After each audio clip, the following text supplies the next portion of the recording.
Hello दोस्तों, स्वागत है आपका अपने यूट्यूब चैनल ग्रुप स्टडी 91 में। दोस्तों, आज से हमने जीके मिशन 2020-21 की शुरुआत की है, जिसमें यूपीएसआई, यूपी लेखपाल और यूपी पुलिस में आए हुए जीके के प्रश्न लिए गए हैं। इस मिशन में हम आपको 50 टेस्ट सीरीज देंगे, तो आप हमारे चैनल से जुड़ जाइए। चैनल से जुड़ने के लिए चैनल को सब्सक्राइब कर लीजिए, बेल आइकन को दबा लीजिए, ताकि जो हम आपको टेस्ट सीरीज अपलोड करें सबसे पहले आपको इसकी जानकारी हो सके। तो वीडियो को शुरू करते हैं। दोस्तों, पहला क्वेश्चन कह रहा है, शिवालिक की पहाड़ियाँ किस राज्य में स्थित हैं? राज्यों के नाम है आपके, मतलब ऑप्शन सामने है, तो आंसर इसका कीजिए क्या होगा। तो इसका सही आंसर होगा दोस्तों ए, हिमाचल प्रदेश में। शिवालिक की पहाड़ी कहाँ पे? Himachal Pradesh. Option number A इसका करेक्ट होगा। अगला क्वेश्चन देखते हैं दोस्तों, अगला क्या होगा। निम्नलिखित में से कौन सा भारत का पहला अंतराग्राहिक अभियान था? तो कौन सा था दोस्तों? इसका आंसर आपको देना है, कमेंट में करना है। अगर आपको आंसर पता है तो इसका आंसर मंगलयान होगा, मंगल मिशन। ऑप्शन नंबर बी में दिया है। तो मतलब इसके बारे में भी हम आपको क्वेश्चन बताएंगे जो इससे संबंधित होंगे। तो 5 नवंबर 2013 को भारतीय अंतरिक्ष अनुसंधान संगठन इसरो ने इसको लॉन्च किया था। और कब पहुंचा था मंगल की कक्षा में? तो 24 सितंबर 2014 को पहुंचा था दोस्तों। कब पहुंचा था? 24 सितंबर 2014 मंगल ग्रह की कक्षा में पहुंचा। तो इसमें भारत ने एक क्या रिकॉर्ड बनाया था कि भारत एशिया में पहला देश है जो मंगल ग्रह की कक्षा में प्रथम प्रयास में पहुंच गया था। तो दोस्तों, ये क्वेश्चन आपको कहीं ना कहीं फ़ायदेमंद रहेंगे, क्योंकि आप इनको अगर पढ़ेंगे तो मतलब इससे आपको और एक्स्ट्रा जानकारी होगी। तो इसका नंबर ऑप्शन नंबर बी इसका सही होगा, मंगलयान इसका सही आंसर होगा। अगला क्वेश्चन देखते हैं। अगला तीसरा क्वेश्चन कह रहा है, पृथ्वी का अपना वायुमंडल क्यों है? इसका कारण क्या है कि पृथ्वी पर वायुमंडल है, इसका कारण आपको बताना है क्या है। तो ऑप्शन इसका क्या होगा दोस्तों? ऑप्शन नंबर सी इसका सही है। गुरुत्वाकर्षण शक्ति के कारण ही वायुमंडल का होना पाया जाता है पृथ्वी। तो ऑप्शन नंबर इसका सी सही होगा, ऑप्शन नंबर सी में दिया है। अगला क्वेश्चन देखिए दोस्तों, अगला कह रहा है, प्रेरक कौशल मस्तिष्क के कौन से भाग से संबंधित है? जो मस्तिष्क के भाग हैं उसमें आपको बताना है कि प्रेरक कौशल मस्तिष्क के कौन से भाग से संबंधित है। इसका नंबर ए ऑप्शन सही होगा। तो ललाट भाग एक मस्तिष्क का ये भाग है, इसको ललाट भाग कहते हैं, तो इससे ये संबंधित है। तो ऑप्शन नंबर ए इसका टिक कर लीजिए, ऑप्शन नंबर ए सही होगा। अगला क्वेश्चन देखते हैं दोस्तों, अगला क्या कह रहा है। 5वां नंबर कह रहा है, प्रोटोजोआ के अलावा कौन सा एंजाइम प्राणी जगत के सभी सदस्यों में मौजूद होता है? उस एंजाइम का नाम बताना है। प्रोटोजोआ के अलावा और सभी प्राणी जगत में होता है। तो ऑप्शन है आपके इंसुलिन, पेप्सिन, लेनिन, एमिलेस। तो आपको आंसर करना है, इसका आंसर क्या होगा कमेंट में आंसर कीजिए दोस्तों। अगर आपको पता है तो ऑप्शन नंबर इसका डी सही होगा, एमिलेस इसका आंसर से। तो एमिलेस डी ऑप्शन में इसका सही होगा आंसर। अगला क्वेश्चन 6वां नंबर क्वेश्चन कह रहा है, तरल पदार्थ के क्वथनांक पर, तरल पदार्थ के क्वथनांक पर क्या प्रभाव? जब क्वथनांक मतलब द्रव से किसी द्रव का मतलब गैस में बदलना ही क्वथनांक कहलाता ना, तो तब इस स्थिति में ताप का क्या होता है? तो तापमान इस स्थिति में नियत रहता है दोस्तों। तो ऑप्शन नंबर इसका क्या होगा? ऑप्शन नंबर सी इसका सही होगा, तापमान नियत रहता है। तो आपको पता होना चाहिए कि क्वथनांक, जो जल का क्वथनांक होता है कितना होता है? तो 100 डिग्री सेल्सियस। तो इस पे बाष्प बन के उड़ने लगता है जल। अगला क्वेश्चन देखिए दोस्तों, अगला है 7 नंबर क्वेश्चन कह रहा है, वातावरण का वह स्तर जो इलेक्ट्रॉन्स और धनात्मक आयन के कुछ अंशों के मिश्रण से बना होता क्या कहलाता है? जो परतें हैं उनमें आपको बताना है जो इलेक्ट्रॉन और धनायन आयन के कुछ अंशों से मिश्रण से बना होता है। तो आयनोस्फीयर, आयनोस्फीयर आपको ऑप्शन से भी लग रहा है कि मतलब इसमें आयन मतलब इलेक्ट्रॉन वगैरह में। तो ऑप्शन नंबर इसका बी सही होगा दोस्तों। ऑप्शन नंबर बी में क्या दिया है? Option ionosphere. तो मतलब यह है आयन मंडल, मतलब इसके बारे में कुछ आपको समझना है। आयन मंडल मुख्यतः इलेक्ट्रॉन और धनात्मक आयन से मिलकर बनता है। किससे? मतलब इलेक्ट्रॉन और धनात्मक आयन से मिलकर बनता है, इसलिए इसको आयनोस्फीयर कहा जाता है। इसका विस्तार मतलब 600 मतलब 60 किलोमीटर से 1000 किलोमीटर ऊंचाई तक फैला हुआ है हमारी पृथ्वी में।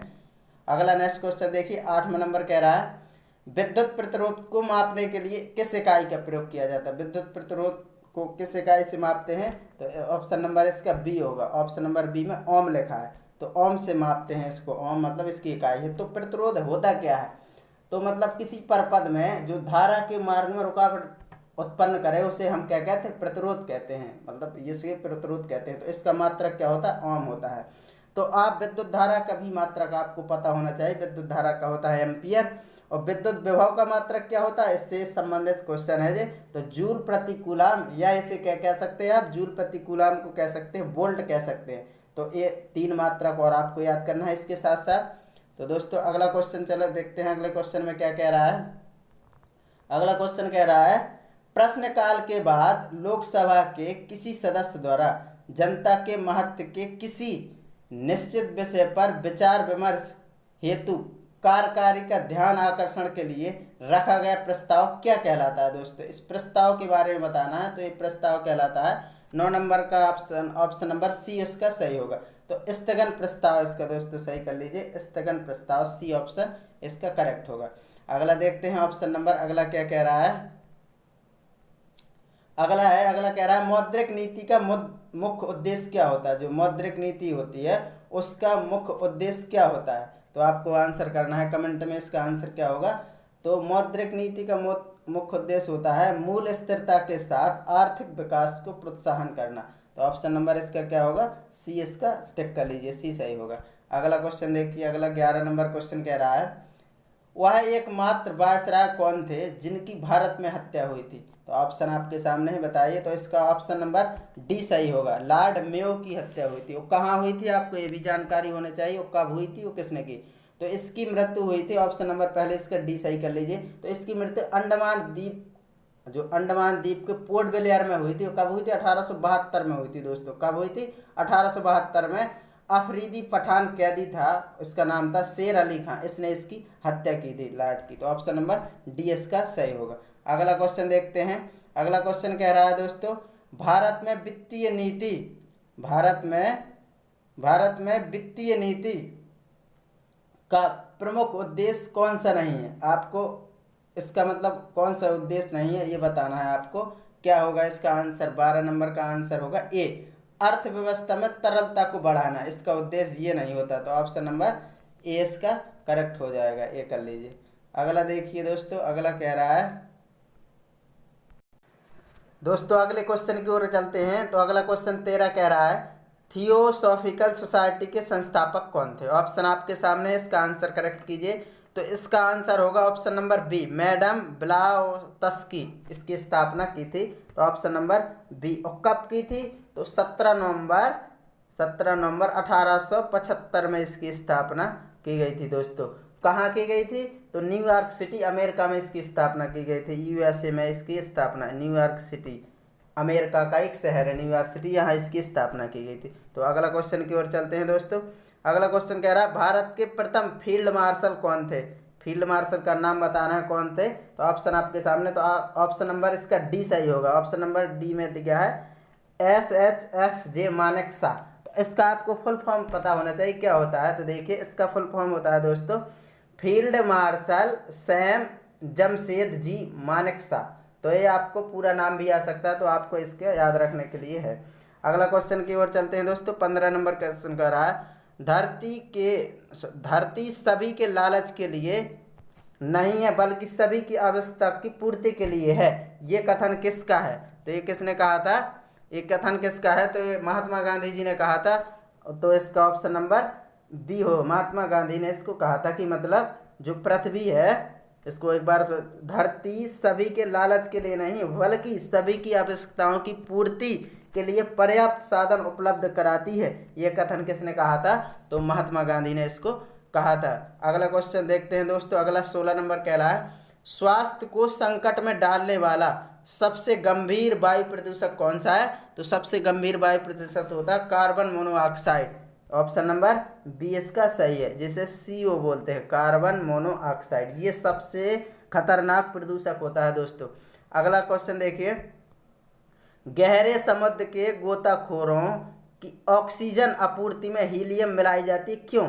मतलब हीलियम को ही क्यों मिलाया जाता है, इसलिए मिलाया जाता है दोस्तों। तो इसका ऑप्शन नंबर है डी, यह उच्च दाब पर नाइट्रोजन की अपेक्षा खून में कम घुलनशील होती है। तो ऑप्शन नंबर इसका डी सही होगा। अब इसका मतलब जो गोताखोर होते हैं अत्यधिक दबाव के कारण नीचे जाते हैं तो दाब बढ़ जाता है, तो हीलियम और ऑक्सीजन के मिश्रण का प्रयोग करते हैं श्वास के लिए। ठीक है दोस्तों। तो यह मतलब इसका ऑप्शन क्या होगा, यह उच्च दाब पर नाइट्रोजन की अपेक्षा खून में कम घुलनशील होते हैं, इसलिए इसके मिश्रण का प्रयोग किया जाता है। अगला क्वेश्चन देखिए दोस्तों, अगला क्वेश्चन कह रहा है, अगला है टेरिलीन, एथिलीन, ग्लेकोल और किस अम्ल का संघनन बहुलक है। ये संघनन बहुलक बताना है आपका किसका है, तो इसका ऑप्शन नंबर डी सही होगा। डी में क्या लिखा है, टेरेफ्थैलिक अम्ल, इसका ये तीनों का मिश्रण है ये, ठीक है दोस्तों, तो इसका ऑप्शन नंबर डी होगा सही। अगला क्वेश्चन 19 नंबर कह रहा है, भारतीय महासागर में सबसे छोटा द्वीप कौन सा है। आप भारतीय महासागर में सबसे छोटा द्वीप देश कौन सा है, तो आपको बताना है, इसका आंसर होगा Maldives. Maldives option number A में आपका सही होगा। अब तो देखिए इसके बारे में भी आपको कुछ जानकारी होना चाहिए। जो मालदीव है क्षेत्रफल और जनसंख्या की दृष्टि से एशिया का सबसे छोटा देश है। एशिया में सबसे छोटा देश है मालदीव, क्षेत्रफल और जनसंख्या की दृष्टि से।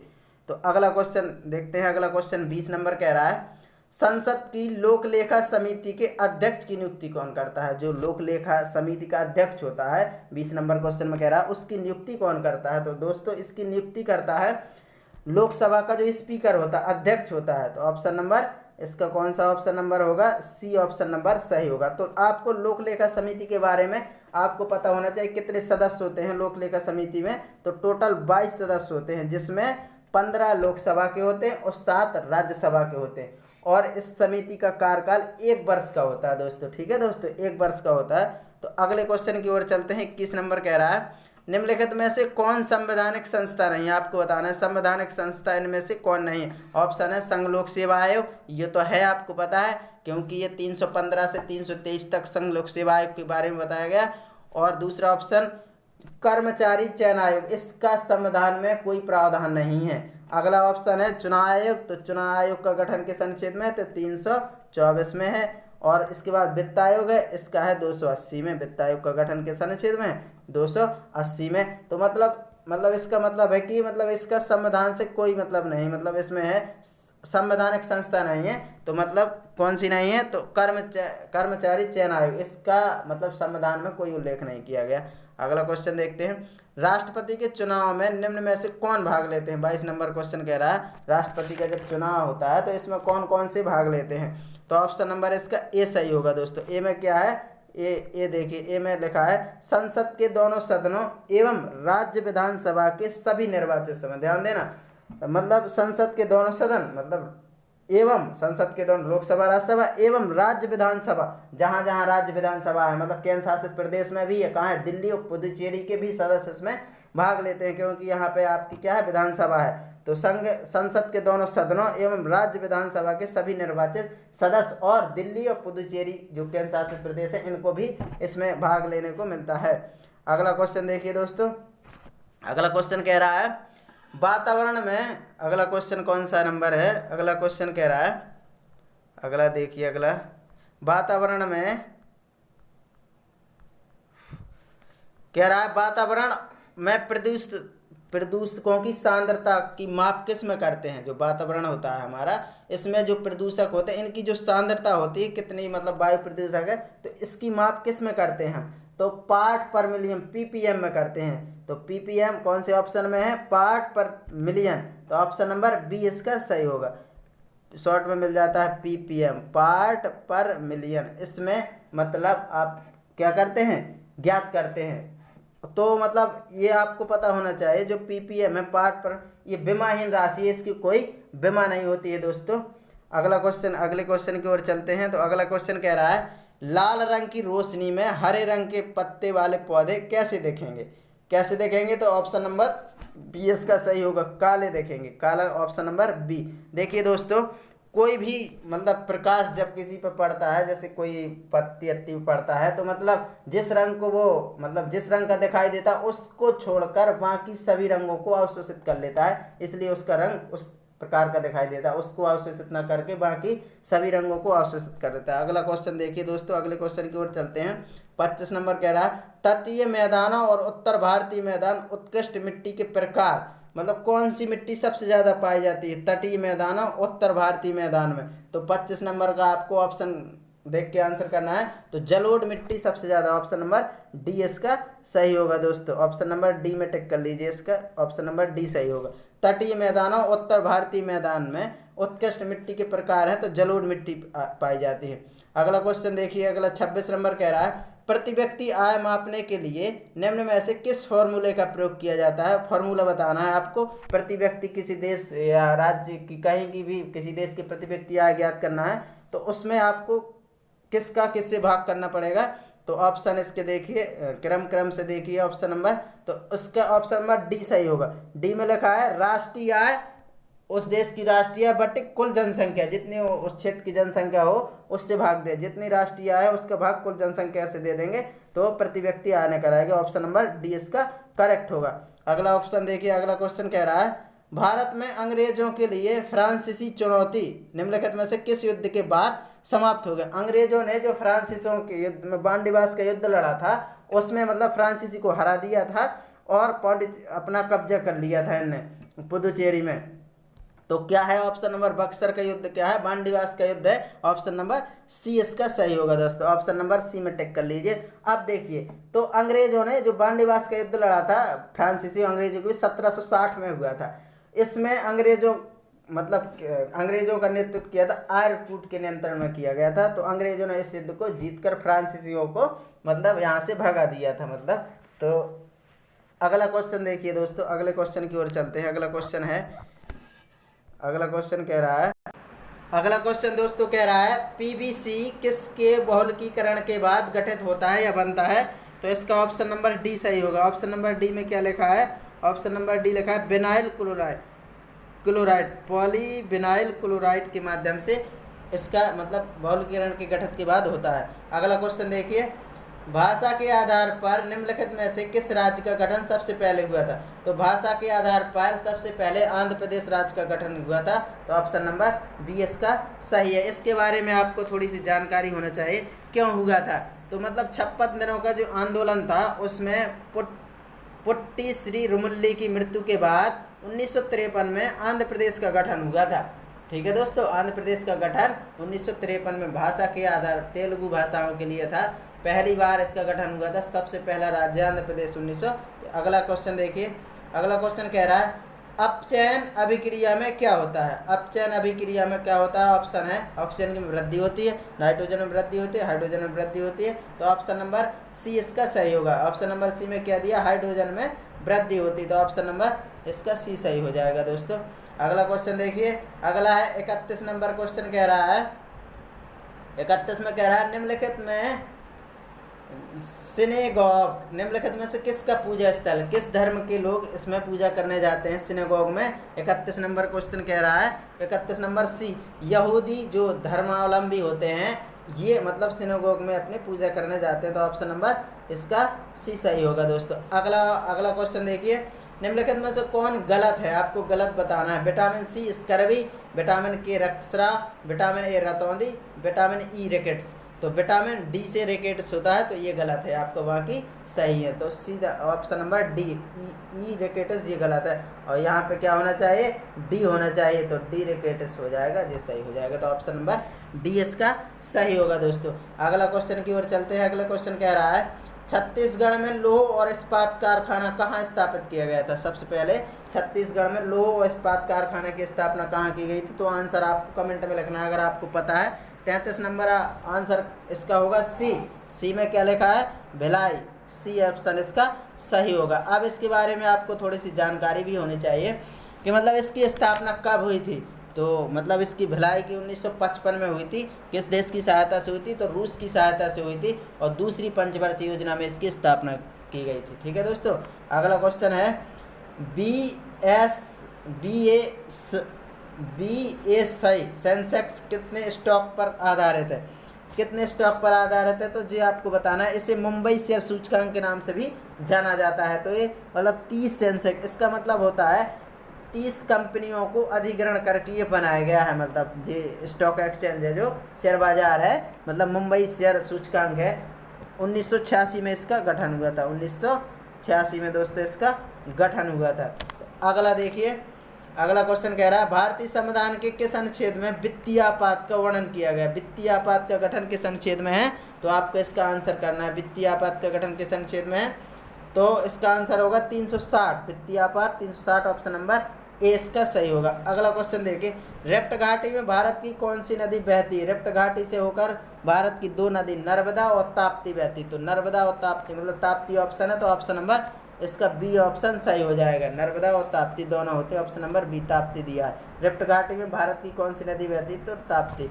अगला क्वेश्चन है, टीकाकरण क्या है? आपको बताना है टीकाकरण है क्या।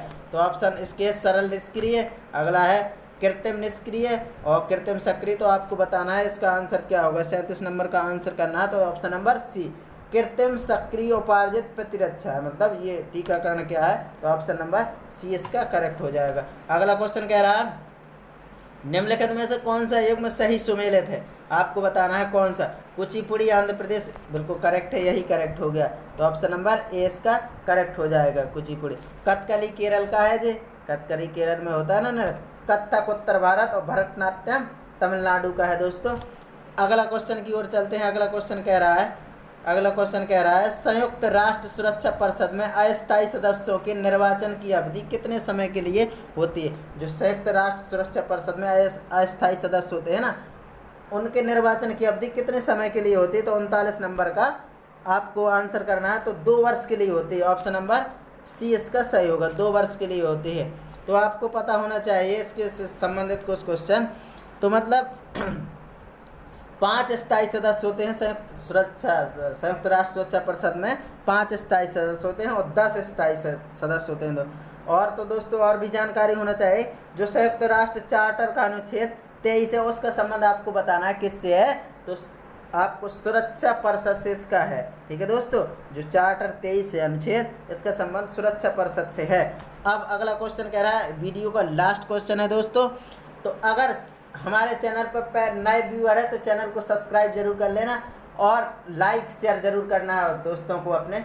तो आप लास्ट क्वेश्चन कह रहा है, इसका आपको कमेंट में आंसर लिखना है। निम्नलिखित में से कौन से वे दो राजवंश हैं थे जो खिलजी वंश से पहले थे? खिलजी वंश से पहले थे, कौन कौन से थे? ऑप्शन नंबर सी इसका सही है, गुलाम एवं तुगलक वंश था।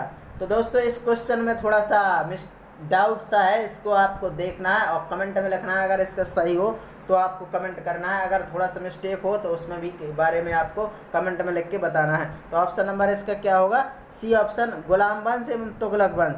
तो अब गुलाम वंश की आपको मतलब पता होना चाहिए कहाँ से कहाँ है। गुलाम वंश से 1290 से 1320 तक चला था। 1290 से कहाँ तक चला था?